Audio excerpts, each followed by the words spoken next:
Welcome to the Power of Radio. George Burns, the well-known radio and film comedian, wrote extensively about his years in the radio business. I think he summed up the changes brought by radio very well when he wrote, "It's impossible to explain the impact that radio had on the world to anyone who didn't live through that time. Before radio, people had to wait for the newspaper to learn what was happening in the world. Before radio, the only way to see a performer was to see a performer. And maybe most important, before radio, there was no such thing as a commercial."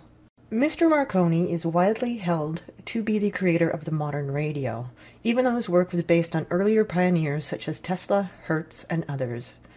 Marconi's telegraphs used Morse code and were a vast improvement on the wired telegraphs used to date. One of Marconi's early adopters was the British Navy.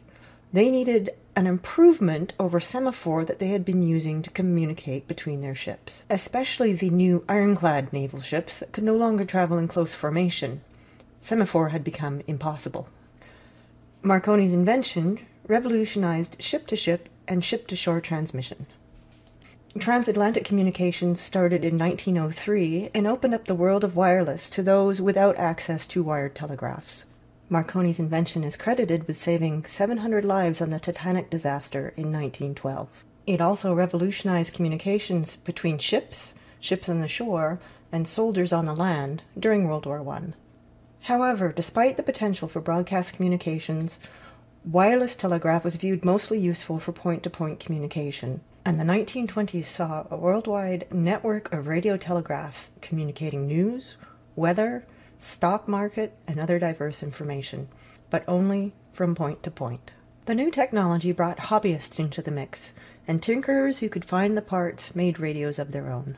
The goal of these new hobbyists was to send and receive Morse code messages at the greatest possible distances, proving the receipt and transmission with a more traditional QSL postcard, or a postcard confirming transmission had been sent and received. Early ham operators developed a Morse-based shorthand to ease conversations.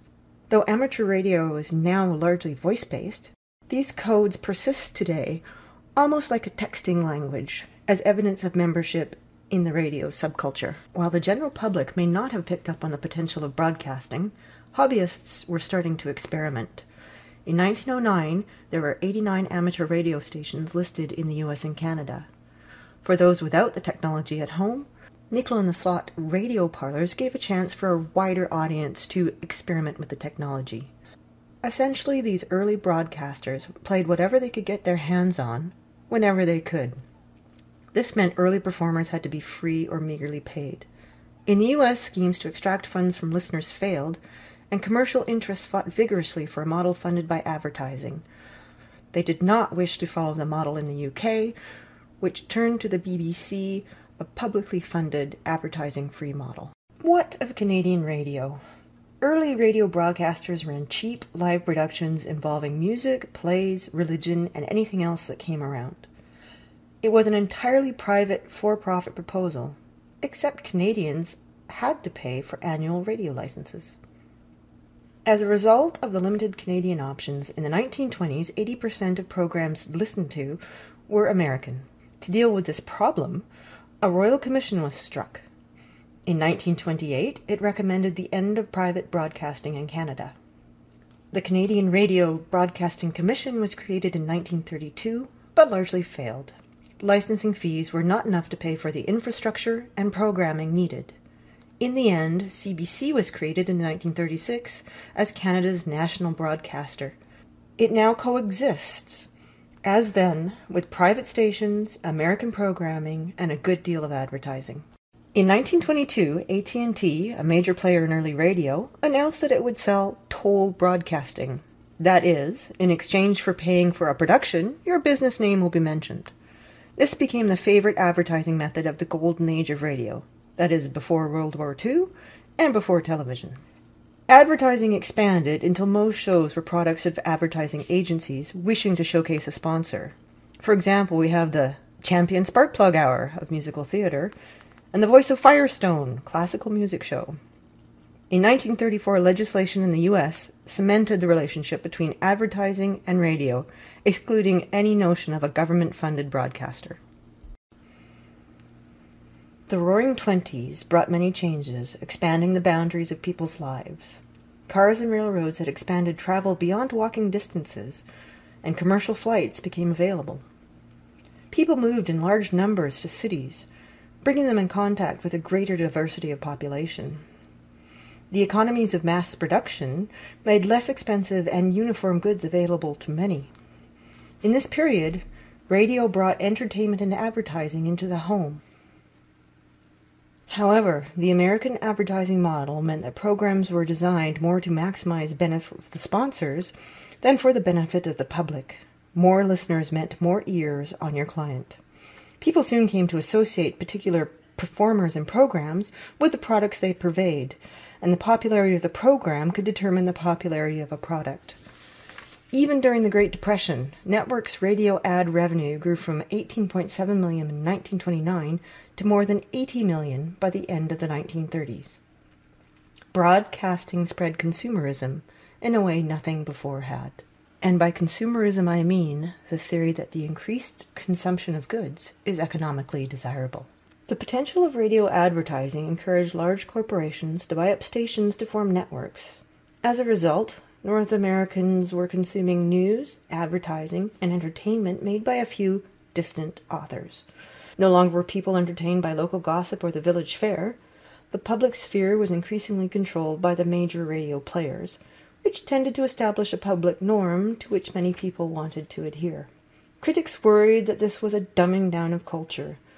They had hoped for elucidating lectures to be broadcast, and instead got Amos and Andy. Many worried that this cultivation of a mass culture meant people were becoming consumers rather than creators of culture. For example, family music night once meant creating music together. Now it might just mean listening to it.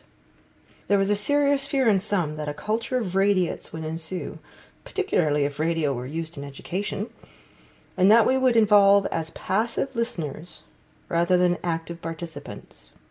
Plato, anyone? In the 1800s, politics was a shared event, with public rallies held for local politicians. As the bureaucracy and political power became increasingly centralized and direct public participation was reduced, people felt isolated from the process and the participants. Enter the radio. Radio personalized the public realm and recreated the notion of intimacy within it. A politician could now speak to you in your living room, and it was a powerful effect, even if the intimacy was imaginary. It helped people participate in the impersonal, modern public sphere. The first radio president, Franklin D. Roosevelt, made the notion of personal conversations popular. By adopting an intimate, easygoing tone, he made people feel that he was sitting in the room with them, speaking to them alone. This paved the way for the fireside chat. Unlike print and the disconnect between reader and writer, this new medium allowed politicians to speak directly to their listeners, and to do so across the country, all at the same time. For the record, the first Canadian politician to broadcast was Bennett in 1935, but unfortunately our early Canadians were not known as radio prime ministers.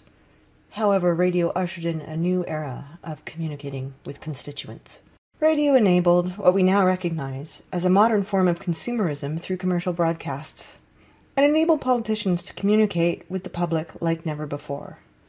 It also had many other effects that I could not document here, like the advent of crooners to prevent damage to radio equipment, new musical styles to satisfy public demand, the creation of radio plays, and the new cult of the star performer. It even became involved in distance education.